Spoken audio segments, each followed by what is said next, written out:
Okay, good evening. Excuse me.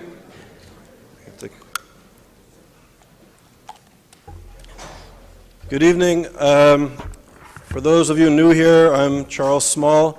I'm the director of the Yale Initiative for the Interdisciplinary Study of Antisemitism here at Yale University. Yale started this initiative in September of 2006. We're the fourth research center in the entire world and the first in North America doing research focusing on issues of anti-Semitism and contemporary issues of anti-Semitism.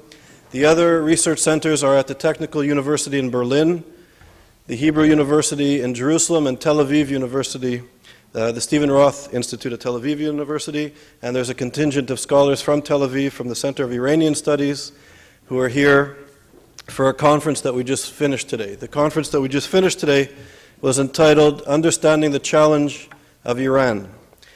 And I must say, I was speaking earlier today, that last year when Elie Wiesel came to Yale University and he spoke at the Yale Law School, he spoke to a packed audience of some of the finest minds in the country, students and faculty, the students being the future generation of leaders that will inevitably come out of this institution.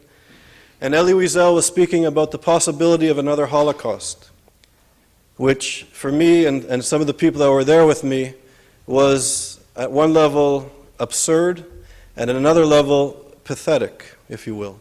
That here was Elie Wiesel, a Nobel Peace Prize winner, somebody who survived the Holocaust and has spent his entire life educating people not just about the Holocaust and not just about the 1.5 million people that perished in the Shoah and the Holocaust, but trying to teach people to act. That when you see an injustice, you cannot be a bystander, that there's a moral obligation and an ethical obligation to do something.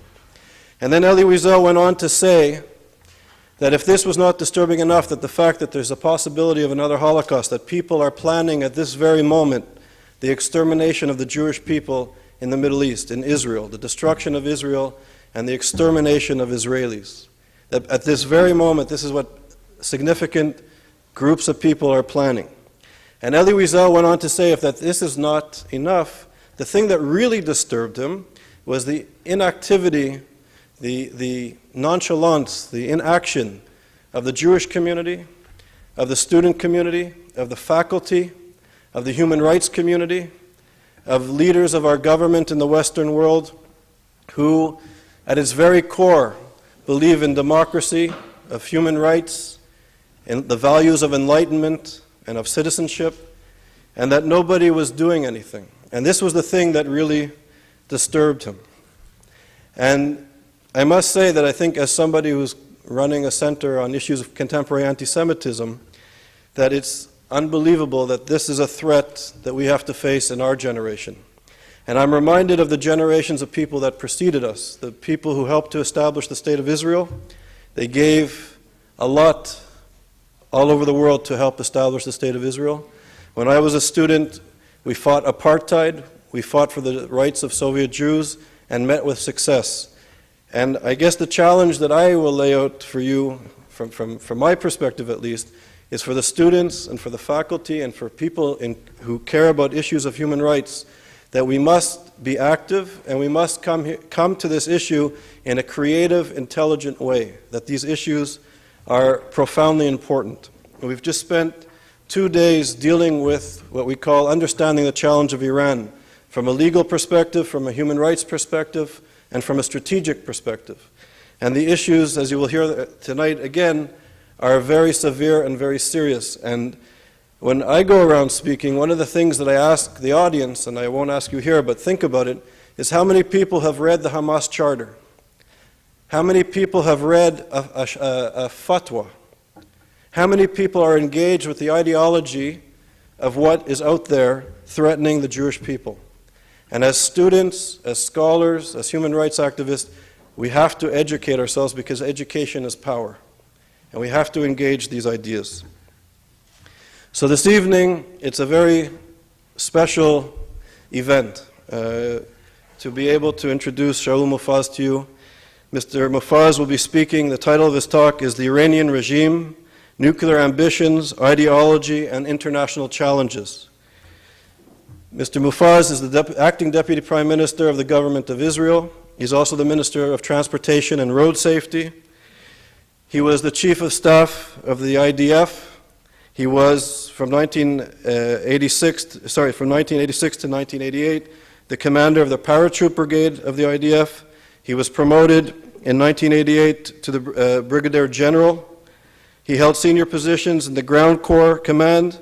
In 1990 to 1992, he was the commander of the Galil Formation.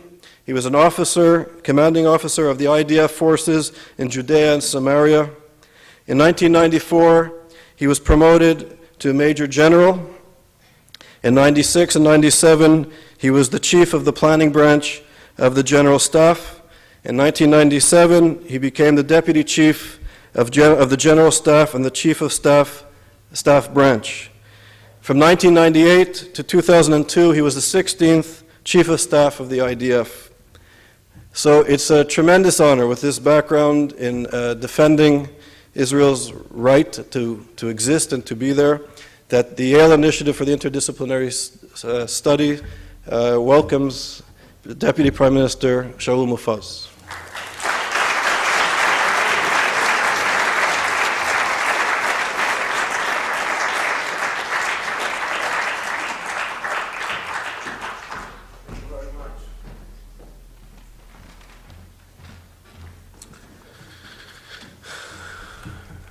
Good evening, everybody. I'm very glad to be here tonight. Thank you to Professor Charles Small about your introduction and the very important jobs that you are doing here in the Yale University. Good evening to my friend, Professor David Menashri, and to all of you. This evening is a symbolic evening. Tonight, the State of Israel bows its head and commemorate the memory of the 6 million Jews that were murdered in the Holocaust. This is evening the Jewish people remembers and reminds that this scare on mankind was not forgotten and will never be forgotten. Tonight, the Jewish people say, never again. In a week, the State of Israel will celebrate its 60th anniversary. There is nothing more symbolic to describe the triumph and strength of the Jewish people in their state. The Second World War was a historical crossroad in human history, after which nothing stayed as it was. Such moments are few and far between in the history of mankind, and I believe we are standing in one today. We have learned that history is doomed to repeat itself. This time around, we have the responsibility to ensure that it will never repeat itself. I would like to share with you my view of Iran as someone who was born in Iran and left at the young age of 9. I have a strong connection and appreciation for the Iranian civilization and culture, and also for the Iranian people.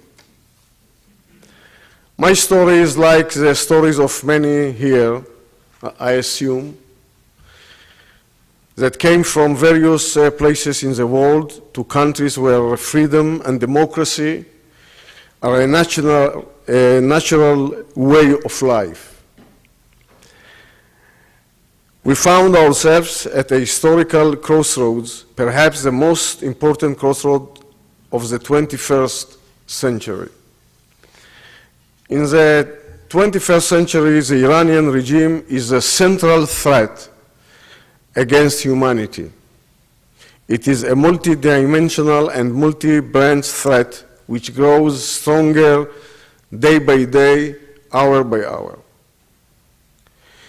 The strategic struggle we are facing today is a struggle for our way of life and our values.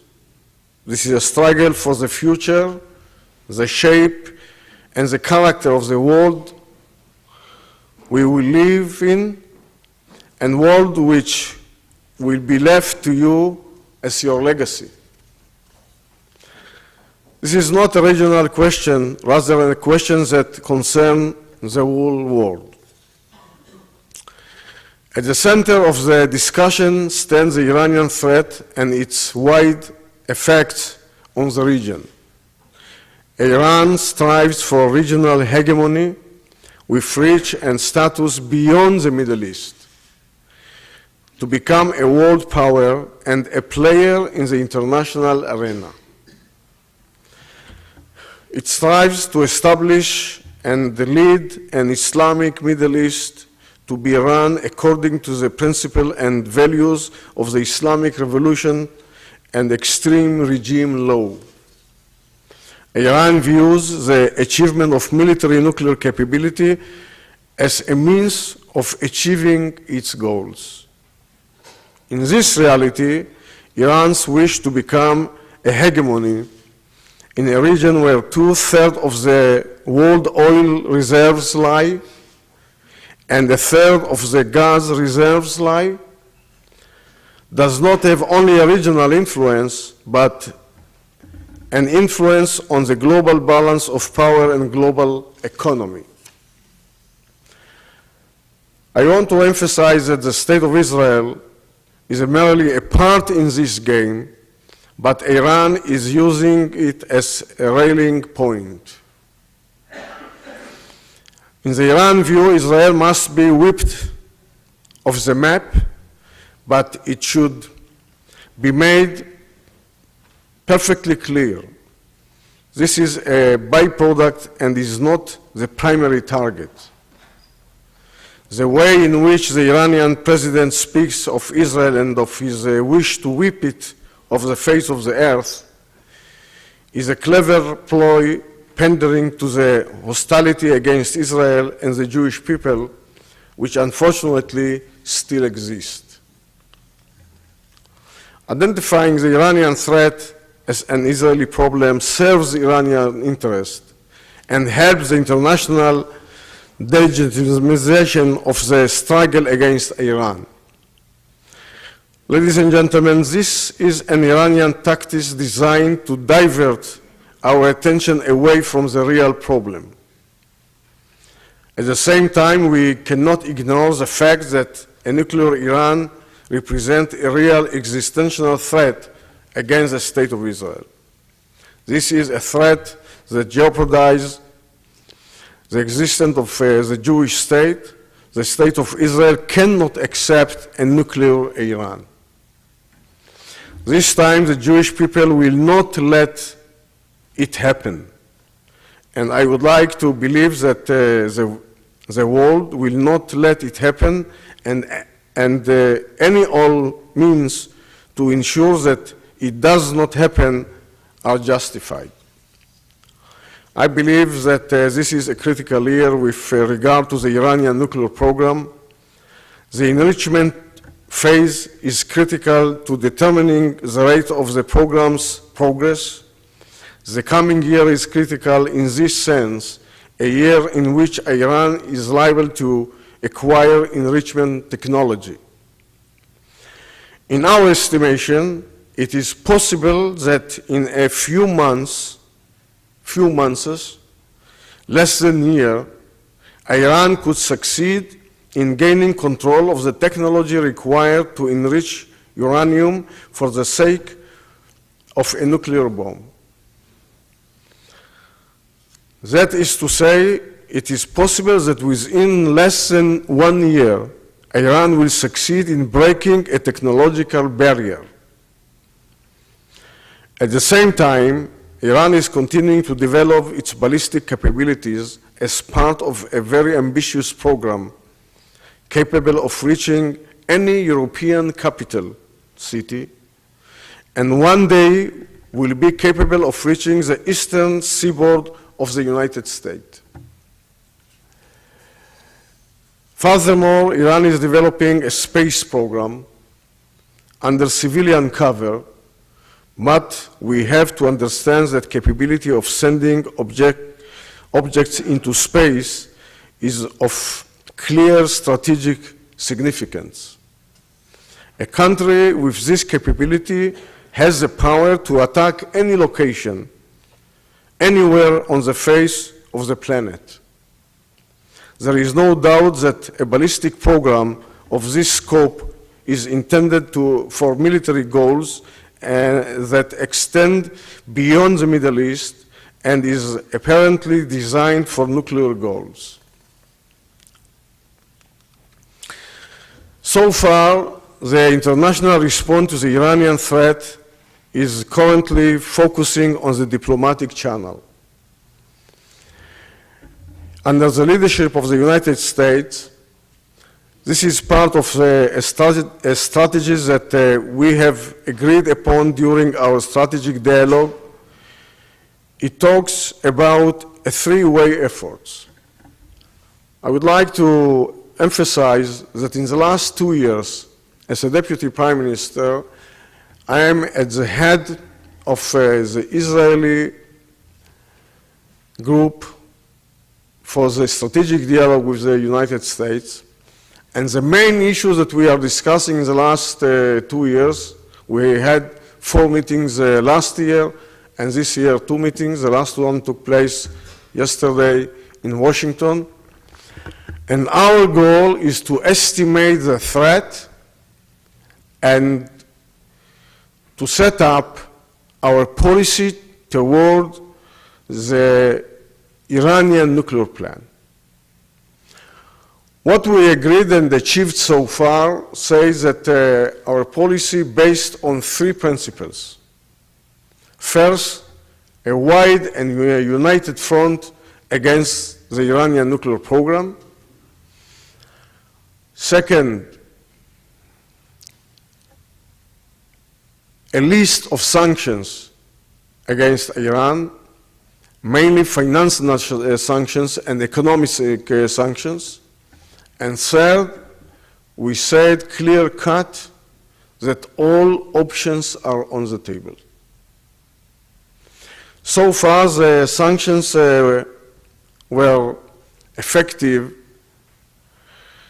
by influencing the Iranian financial and economic aspects.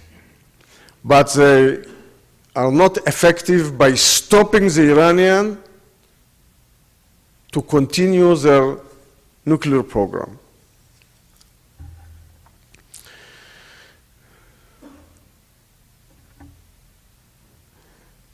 At the same time that we're doing a tremendous effort to stop the Iranian nuclear program, we see certain countries that are determined to stay united, but at the same time we are seeing too many countries that are adopting an appeasement policy towards Iran.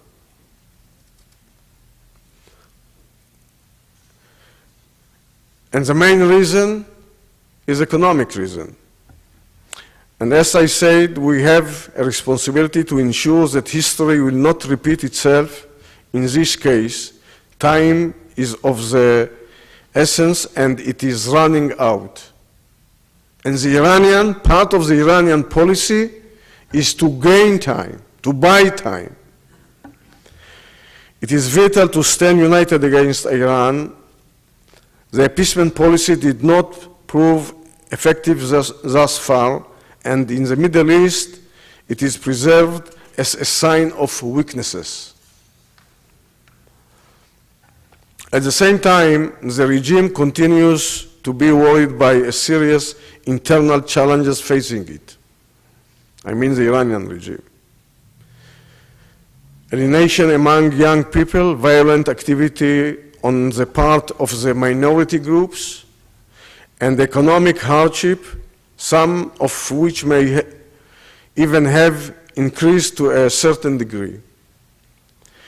We have to remember that Ahmadinejad was elected president because of his declared intention to take from the rich and give to the poor.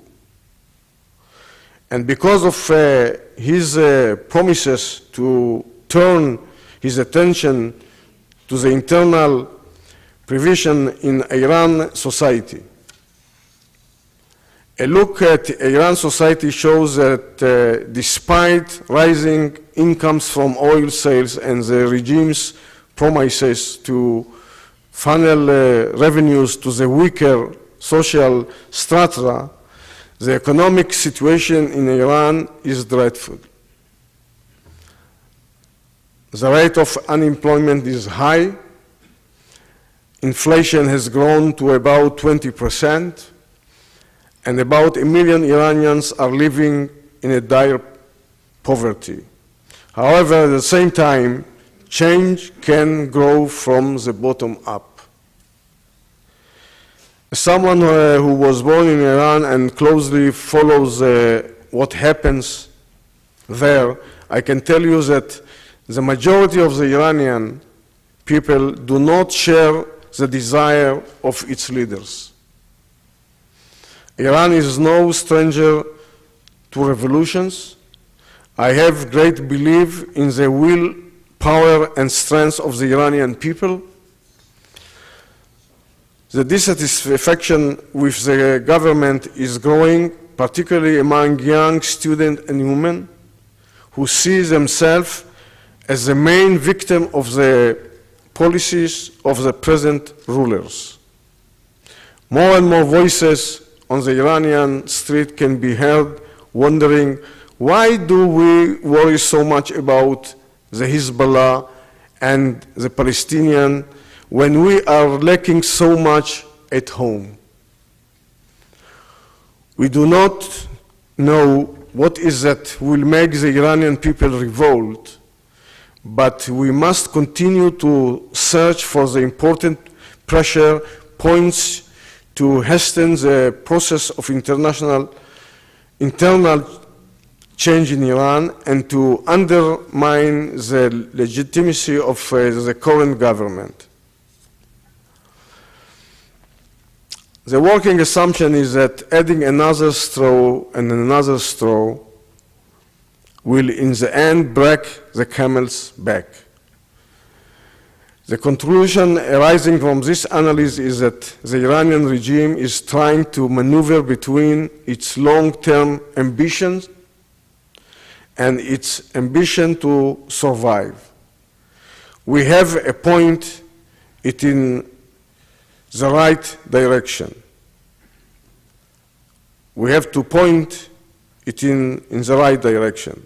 I believe that the diplomatic channel is the best and most appropriate one at this time, but we must synchronize our watch with two different schedules in mind. The schedule of Iranian progress and the schedule of the sanctions impact. In the event that these schedules do not fit, we must take any options off the table. And we must be prepared for any scenario. I would like to add and say that from our best knowledge, we know that the Iranian has 2 nuclear programs. One which is uncovered, and we speak about it, and the second one is covered, and it is a military program. We do have a good intelligence and a sharing intelligence with the US, but I cannot promise you that we have all the information about the military program so far. In our strategic dialogue, we are sharing estimation, we are sharing information, we are sharing possible scenarios, and we discussed in the last meeting the fact that the radical group in our region, led by Iran, Syria, the Hezbollah and Hamas, gaining power and becoming stronger year by year. This year they are stronger than the last year. More than that, we see the influence of the radical group on our region vis-à-vis Damascus, South Lebanon, the Hezbollah, the Hamas in Gaza. And I believe that without the presence of Israel troops and the IDF within the West Bank, Judea and Samaria, the Iranian foothold could reach even this area. And from our perspective, it is very, very important that the Iranian will stop their influence in our region. Today, I can tell you that because of the Iranian support, the Hezbollah gaining more and more power. Since the last day of the Second Lebanese War, the Hezbollah doubled his power so far, and they have more long-range rockets. They doubled the number of the long-range rockets that cover most of the area in the State of Israel. And we know that because of the support of the radical groups, Iran, Syria, the Hamas took over in Gaza, and at the same time that we are sitting here in this wonderful hall, members of the Hezbollah and Hamas sitting in the same room in Tehran, having direction about terror activity against the State of Israel. And it's open a big dilemma about the situation within the Palestinian Authority. And I would like to say a few words about it because it links to the fact that Iran desires to have a nuclear capability, and under the umbrella of the nuclear capabilities, they will deepen their terror activity against us.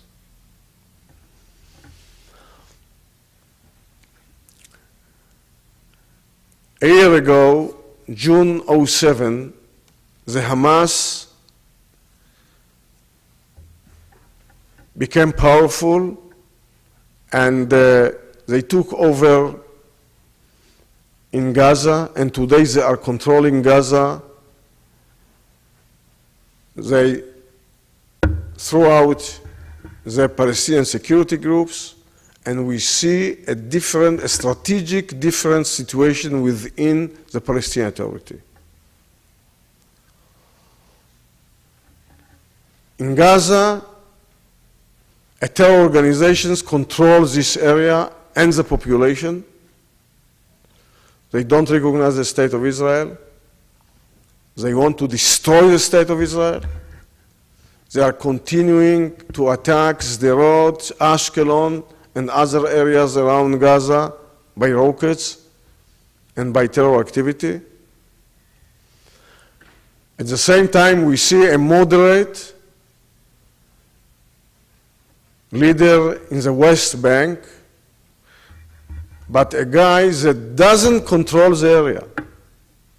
And the fact that we don't see a waves of suicide bombers attack and a waves of terror activity against us, it is because of the IDF activity against terror within the Palestinian towns and within the West Bank.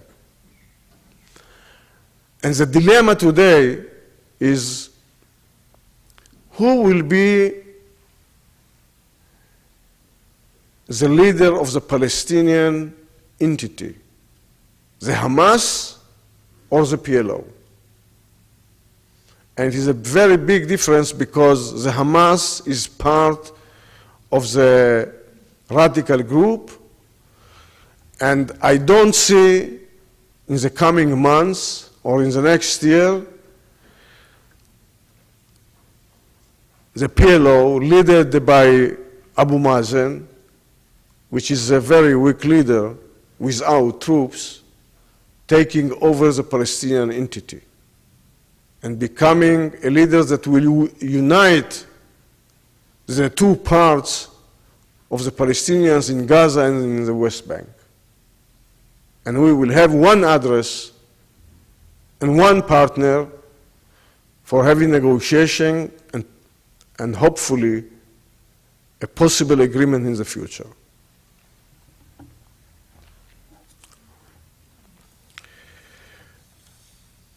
I would like to say that at the same time that we are facing a very difficult situation within Gaza, we see in South Lebanon, on top of the growing power of the Hezbollah, that Resolution 1701 that was achieved at the end of the Second Lebanese War does not work. There is no enforcement and implementation of Resolution 1701. We don't have our soldiers back. We don't see the Hezbollah move to the northern part of the Litani River. And we see more and more long-range rockets coming to the hand of the Hezbollah.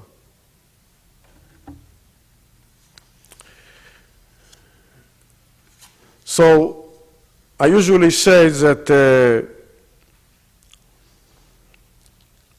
the situation is very complicated, but the picture is very clear. We are living in a very difficult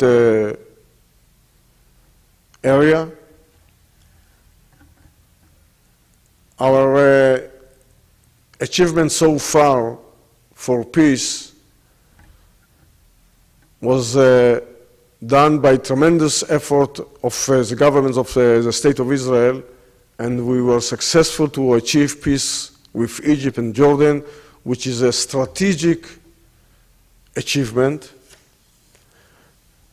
But knowing the Iranian threat, which is an existential threat against the State of Israel, knowing their goals, understanding the ideological belief of the Hamas and the Islamic Jihad, we should move step by step forward and not run for achieving any kind of agreement without having first security for the State of Israel. I believe that the policy that said peace first and after we will achieve security failed. And we started to adopt a few years ago, when I was a defense minister and Sharon was the prime minister, we adopted the policy that security first and the security will bring peace. And I believe that this should be the right policy.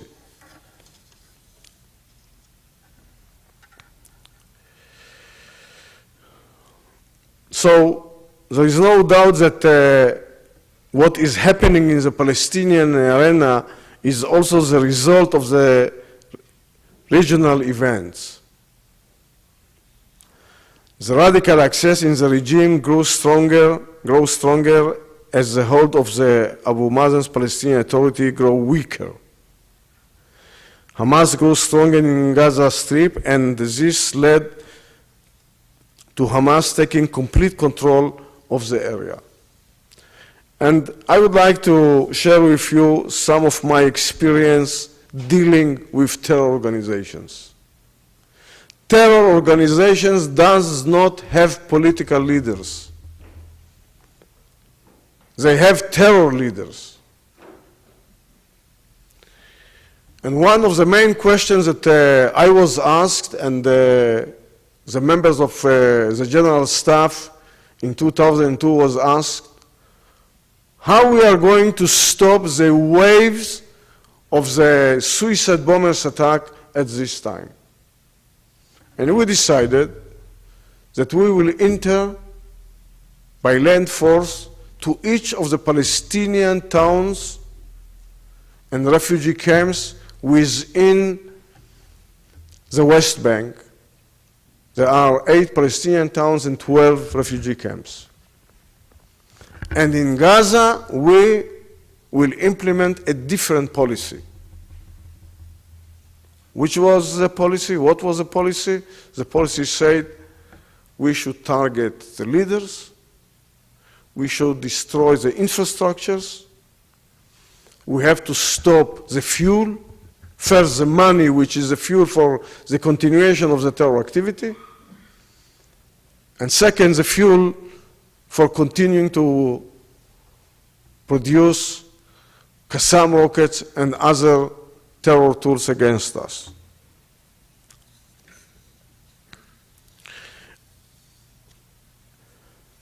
And I believe that we should adopt this strategy today and to have deterrence against the Hamas and the jihad in Gaza. The moment we start to target the leaders, to destroy day by day their infrastructure, to stop the money and the fuel, we will build deterrence against the Hamas and the jihad.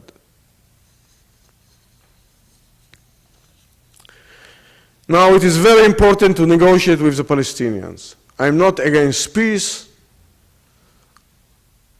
Believe me that after 40 years in the security field, I know exactly the price of the war and the price for peace. And I am in favor of continuing to negotiate with the Palestinians. But we have to move according to the roadmap plan, step by step, and they should fight against the terror activity. Without any achievement from the Palestinian side, it will be impossible to reach an agreement with the Palestinians. And those that believe that until the end of this year, we will be able to achieve a peace agreement with the Palestinians, including the core issues, I would say that it is impossible. More than that, I believe that Jerusalem should be united as a capital of the State of Israel forever. And we have not touched this issue. And speaking about borders, we have to understand the State of Israel needs a defendable borders. We all know that 30 years ago, the Iranians were one of our best allies. We have a very good relationship with them, like the relationships that we have today with the Western countries. And 30 years after, they are the main threat against the State of Israel. We cannot predict what will happen in the other countries. So we have to have defendable borders that will be based on the settlement groups like Ma'ale Adumim, Gush Etzion, Efrat, Ariel, and the others, and the Bekaa Valley, Jordan Valley. We cannot say, well, we have today a partner, let's give them the border of 67, and 25 years, 30 years from now, our children, generations to come, will stand in front of impossible power and impossible border to defend the State of Israel. And I believe that we have to strengthen the moderate leaders on the Palestinian side, to give them a better economic situation, to allow them a better economic situation, and to give them the time to build a united entity. We will not make one agreement with Abu Mazen and one day a second agreement with the leaders, whatever they will be, in Gaza.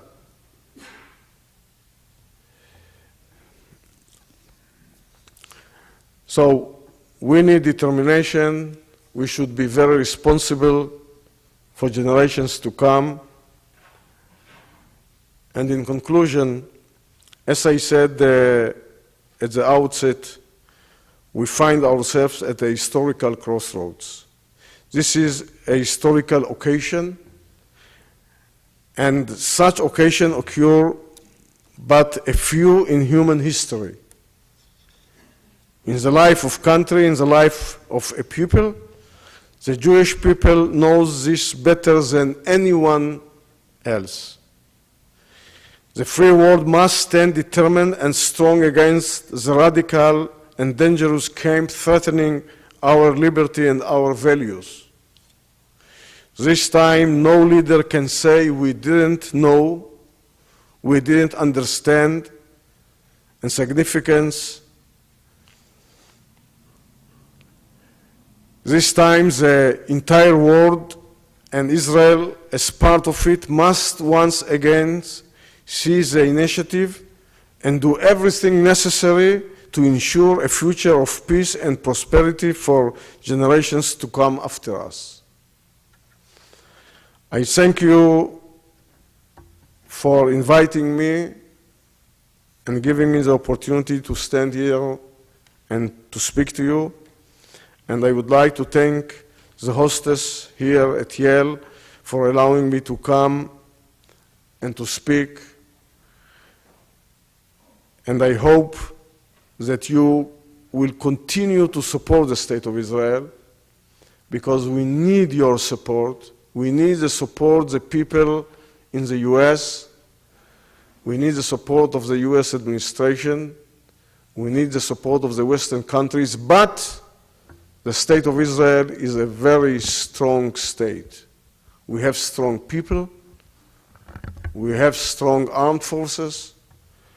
And we will be determined to achieve security and peace for the future of the State of Israel. Thank you very much.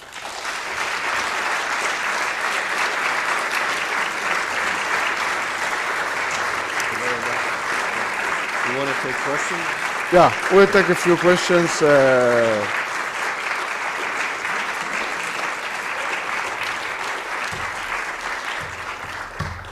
Okay. So, Deputy Prime Minister Mofaz has agreed to take some questions. Would anybody like to take a question? Go ahead. Please, easy questions.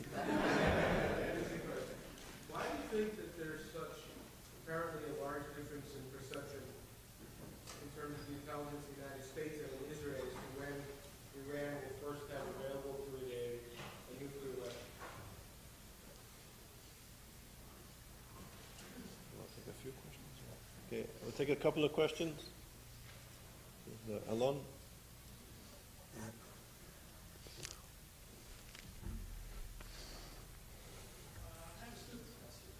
This is the way it goes. Iran claims that their enrichment of uranium is being used only for peaceful purposes. Can you speak a little bit loud?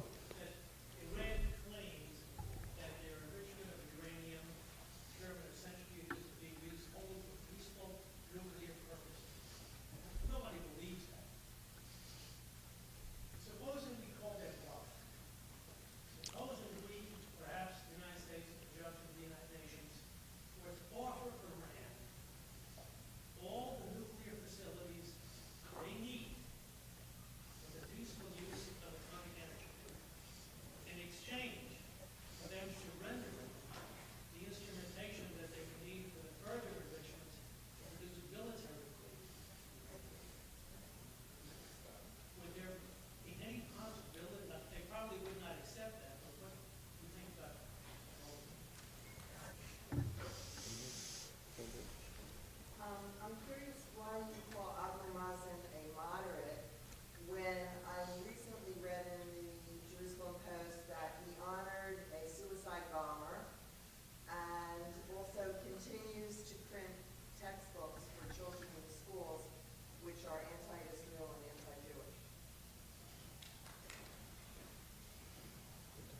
Well, such question has a very easy answer. Comparing the others. Comparing the others. Believe me, I know the history of Abu Mazen. He's not Zionist.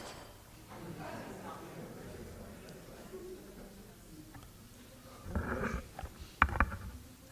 you for coming, first of all. My question is, right now you're part of the government that disengaged from Gaza 2 years ago, and you're saying that Israel should take the same initiative and basically keep on fighting terror the same way that they're fighting in Judah and Samaria right now.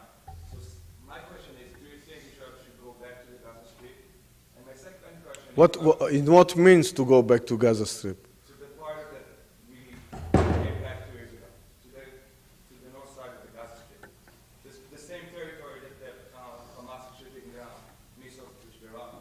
And the second question is, right now I hear, as far as I know, there are talks about returning Judah and Samaria also. Do you think that's going to be a smart move, and how can you be part of kind of... Who said so? That's what they say in the news. In the? News. In the news? That's my question. Ask the news. My question is, how do you see the future of that? Thank you again for coming to speak with us. My question is really very simple, which is, do you believe that the Iranian government really can be deterred? Are they interested, are they self-interested enough in the same way that the Soviet Union and the United States were mutually self-interested, such that deterrence was actually a possible tactic? Okay, I will start to answer because we will spend all the night here. Well, there are some differences between the intelligence estimation between Israel and the US. You have to know it.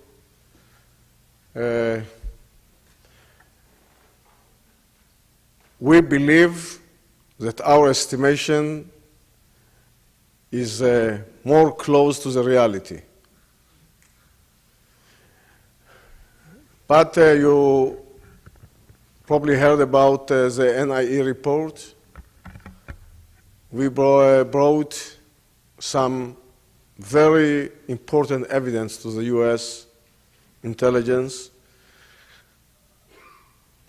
in order to change their estimation. And in the last dialogue, they said, we are in the process of learning the evidence, and hopefully at the end of this year, we will say our report. So far, we see a big gap between our estimation and the US estimation. Now, speaking about the timetable and the technological barrier, the main issue is the enrichment of the uranium. You have to know that the Iranians are superpower in all means, speaking about long-range ballistic missiles. They have already missiles to the range of 2,000 kilometers, and they are working to have surface-to-surface missiles that will cover most of the capital of the European countries.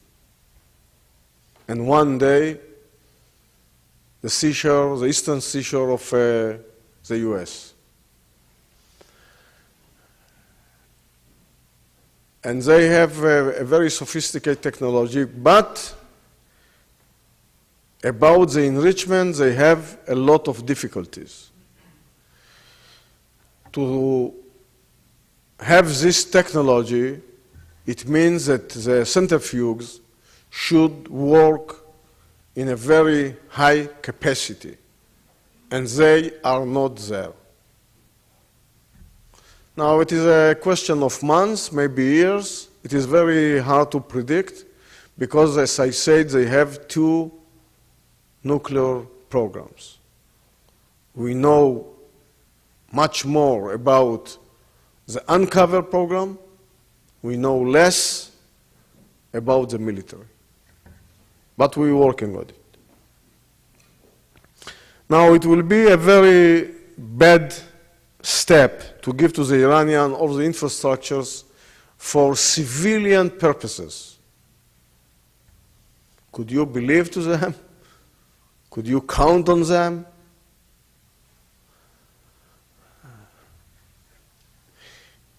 They have a goal. They want to destroy the state of Israel. And I suggest to all of us to take it in a very, very serious way.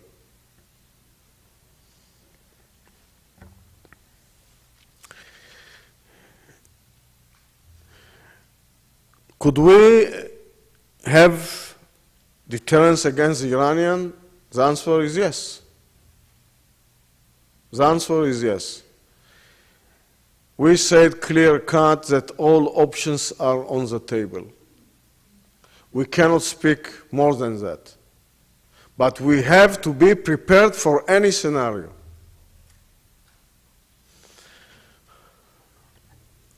And if diplomatic steps and diplomatic channels will not be successful, we should think about other options. Because it is not only an existential threat against the state of Israel. It will be a different world the moment Iran will have a nuclear power.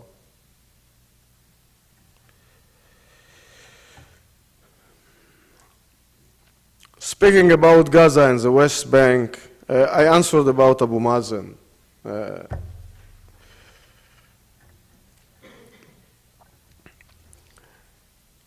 Gaza is the most populated area in the world. And it is one block. The West Bank, you have 8, as I said, 8 towns, 12 refugee camps. You can enter to one, you can surround the other. In Gaza, you enter to one area, you enter to all the block in Gaza. I don't believe that it is a smart move, from my knowledge,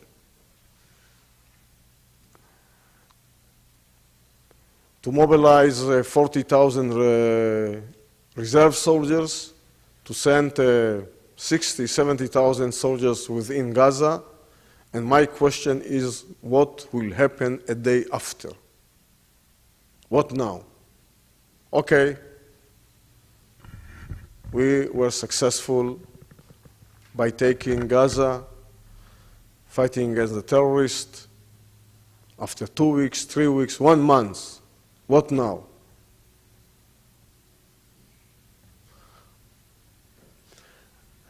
And this question is a very big question and a strategic question.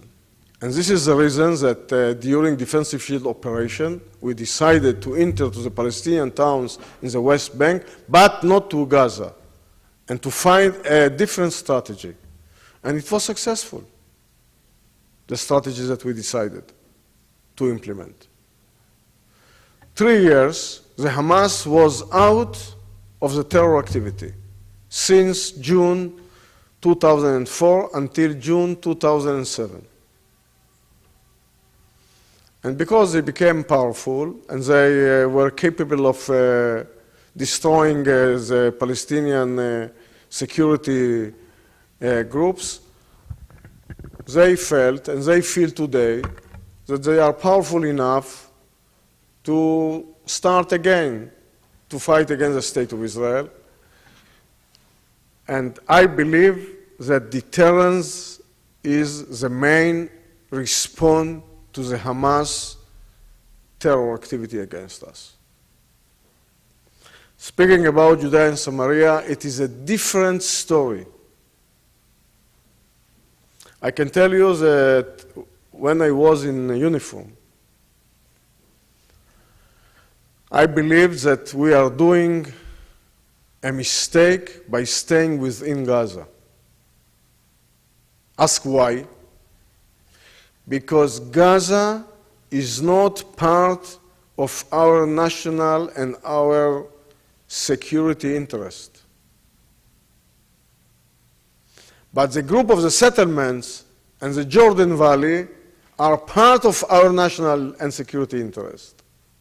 This is a very big difference between Gaza and the West Bank. We know the people that lived within Gaza now knew, the government of Israel knew that we will not stay forever in Gaza. And we paid a lot of price, a very big price, the life of Jewish people, the life of soldiers, and thanks God that today we are not within Gaza with 12,000 Jewish people and some thousands of soldiers. And I believe that it was a historic decision and historic implementation. We did some mistakes. There is no doubt about it. The way that we handled and we supported or we didn't support the people that lived within Gaza, in Gush Katif, it is a very big mistake of the State of Israel. But the decision was the right decision. We will not leave Ma'ale Edomim. We will not leave Gush Etzion. We will not leave Efrat. We will not leave the Jordan Valley. We will not leave Ariel, because these group settlements are the key for the border, the future of the border of the State of Israel. And these settlers that live there, they will be remembered in our history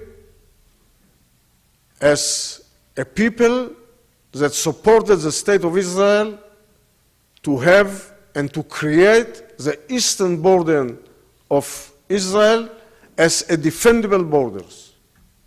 And believe me, this is a very big achievement for them and for us. Now, there are areas that we should leave. This is right. But I don't believe that we should take the decisions now. We can speak about it, but we cannot take the decisions now when we see the radical group becoming more and more powerful. We see more and more the influence of the Iranian. We see how the Hamas taking over Gaza and becoming more and more strong. And we should move step by step and see what is happening within the Palestinian Authority. And all these talks about having agreement at the end of this year, and maybe we have a shelf agreement, which is something that I cannot understand, and it could become one day as a deposit with a different Palestinian Authority, and will endanger the security of the State of Israel. And I told to President Bush in his last visit in Israel, don't push us to an agreement that will jeopardize the State of Israel. And he said, you got it. But we should stand and see that we are doing the right things, the right steps in the right way.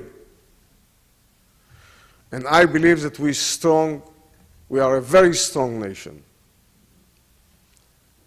Having the support of you here in the US and the other countries, and most of the democratic countries that are continuing to fight against terrorism, and knowing the threat of Iran having a nuclear power, and knowing that we, the Jewish people, believe in peace, pray for peace, and I believe that one of the most achievements of the State of Israel in the last 60 years are the peace agreement with Egypt and Jordan. and we have to continue to build up and to negotiate by achieving more and more peace with our neighbors. But the policy should be security first, and by having security and a sense of security, we will achieve peace. Well, it is too late. I see that you have a very intensive 2 days speaking about the Iranian issue and the other issues that threatening the Middle East and our region. Again, I would like to thank you for coming and for inviting me. I hope that the State of Israel will do their best for the future of generations to come, and I will accomplish my remarks by saying, Am Yisrael Chai.